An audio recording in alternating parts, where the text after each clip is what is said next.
elles ne sont pas heureuses. Elles ne vont jamais vous dire. Elles sont malheureuses. Elles sont malheureuses. Beaucoup ne sont pas heureuses. Beaucoup ont envie de gagner temps. Mais elles sont déjà mariées. Beaucoup ont envie de s'évader. Mais elles sont déjà mariées. Beaucoup de filles africaines qui sont mariées de Haïti ne sont pas heureuses. C'est parce que la plupart des femmes là, elles vont se marier de Haïti pour la sécurité, c'est tout. Je parle à quelqu'un. Hein? Mes vérités font mal. Hein? Mes vérités font très mal. Peut-être que je suis en train de casser des papos, mais je préfère éclairer la lanterne de ceux qui ne sont pas encore dedans et qui envisagent se marier de Haïti. C'est pour vous dire en grosso modo que se marier en Haïti n'est pas synonyme de réussite ou de bonheur.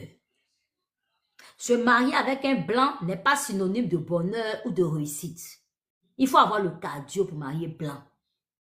Parfois, nous, les femmes des blancs, nous qui aimons marier des blancs, nous qui aimons sortir des blancs, on a tendance à dire que nos frères africains sont difficiles. Mais les Whiteys sont plus difficiles. On a tendance à croire.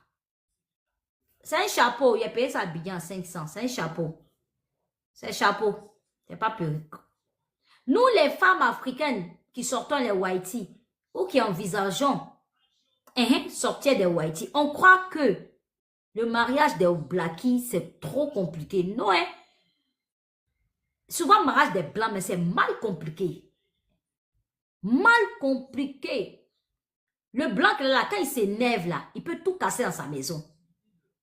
Le Whitey, là, quand il s'énerve, là, oh, mais laisse tomber. Il peut te laver même. Crier sur toi, te dire les choses. Où il t'a ramassé, là, il va te rappeler ça. Oui. Mais beaucoup de femmes mariées à des Whitey font croire que quand elles sont mariées à des Whitey, elles sont heureuses. C'est faux. Beaucoup ne sont pas heureuses. C'est le paraître.